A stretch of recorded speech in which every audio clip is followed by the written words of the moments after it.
अच्छा, जब भी हम भारत की आज़ादी की कहानी की बात करते हैं तो हमारे दिमाग में लड़ाइयाँ और संघर्ष आते हैं, है ना? पर ये कहानी सिर्फ इतनी ही नहीं है। ये एक बहुत ही पावरफुल आइडिया के जन्म की भी कहानी है। एक ऐसा आइडिया जिसने करोड़ों लोगों को, आप कह सकते हैं, एक साथ जोड़ दिया, और वो आइडिया था राष्ट्रवाद। तो चलिए आज इसी को समझते हैं कि ये भावना आखिर आई कहाँ से, कैसे पैदा हुई। ये बात सोचने वाली है ना? मतलब एक ऐसा देश जहां इतनी भाषाएं हैं, इतने अलग अलग तरह के लोग, रीति रिवाज, बिल्कुल एक इंद्रधनुष की तरह। तो फिर तो फिर ऐसा क्या हुआ कि सबने एक साथ एक आवाज में आजादी का नारा लगाया? कमाल की बात है। और इसी सवाल का जवाब हमें मिलेगा भारतीय राष्ट्रवाद की जड़ों में। तो सबसे पहले ये राष्ट्रवाद होता क्या है? देखिए, आसान भाषा में कहें तो ये अपने देश से प्यार, अपने लोगों से जुड़ाव की एक फीलिंग है। लेकिन भारत के केस में ये सिर्फ एक फीलिंग नहीं थी, ये उससे कहीं ज्यादा थी। ये असल में वो आग थी जो ब्रिटिश हुकूमत के खिलाफ जो हमारा संघर्ष चल रहा था ना, उसी में तपकर निकली थी। एक जबरदस्त संकल्प था कि अब गुलामी की जंजीरें तोड़नी ही हैं। अब इतनी बड़ी आग अचानक तो लगती नहीं है। इसके पीछे कई छोटी छोटी चिंगारियां थीं, कई वजहें थीं जिन्होंने धीरे धीरे धीरे पूरे देश में इस भावना को फैला दिया। तो आइए एक एक करके देखते हैं कि वो कौन सी वजहें थीं जिन्होंने इस आग को, आप कह सकते हैं, हवा दी।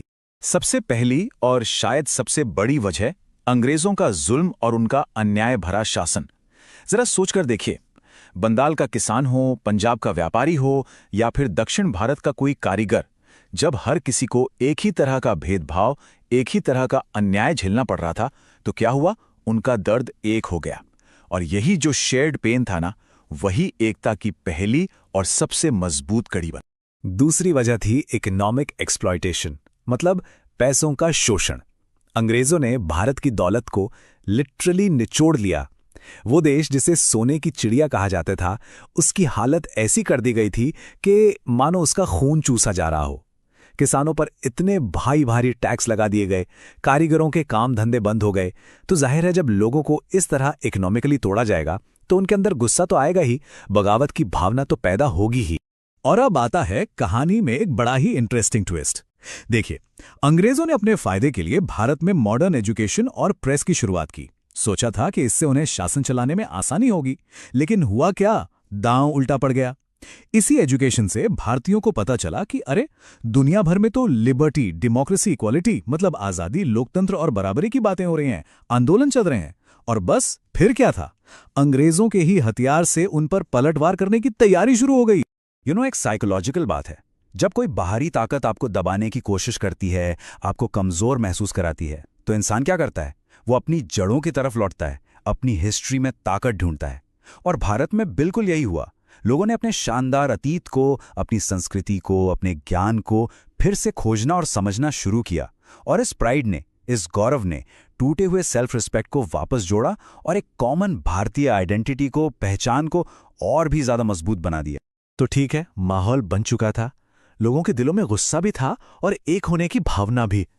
लेकिन इस पूरी एनर्जी को एक डायरेक्शन देने वाला चाहिए था, है ना? इस आग को एक मशाल में बदलने वाले और आजादी का रास्ता दिखाने वाले लीडर्स की जरूरत थी। तो सवाल यह है कि कौन थे वो लोग जिन्होंने इस आंदोलन की कमान अपने हाथों में ली? और तब इस मंच पर आए भारतीय इतिहास के कुछ सबसे बड़े नाम। महात्मा गांधी, बाल गंगाधर तिलक, सुभाष चंद्र बोस। ये वो दिग्गज थे जिन्होंने अलग अलग जगहों से उठ रही आवाजों को एक साथ लाकर एक बुलंद नारे में बदल दिया। इन्होंने ही इस राष्ट्रवाद की भावना को एक ऑर्गेनाइज्ड मूवमेंट का, एक संगठित आंदोलन का रूप दिया। और इसी मजबूत नींव पर हमारी आजादी की पूरी लड़ाई खड़ी हुई। तो कुल मिला के बात क्या है? The bottom line is this: Bharat का राष्ट्रवाद किसी किताब में नहीं लिखा गया था। ये तो पैदा हुआ था जमीन पर, संघर्ष से, बलिदानों से और आजादी के लिए उस गहरी तड़प से जो उस वक्त हर भारतीय के दिल में जल रही थी। हम कह सकते हैं कि हमारा राष्ट्रवाद हमारी आजादी की लड़ाई की आत्मा है, a very soul of a freedom struggle. तो इतिहास का ये सफर हमें आज एक बहुत जरूरी सवाल के सामने लाकर खड़ा कर देता है। जिस राष्ट्रवाद की भावना ने हमें आजादी दिलाई, आज आजादी के इतने साल बाद आज के भारत में उस राष्ट्रवाद का मतलब क्या है, उसके मायने क्या हैं? ये एक ऐसा सवाल है जिसका जवाब किसी एक के पास नहीं है। इसका जवाब हम सबको मिलकर सोचना है, मिलकर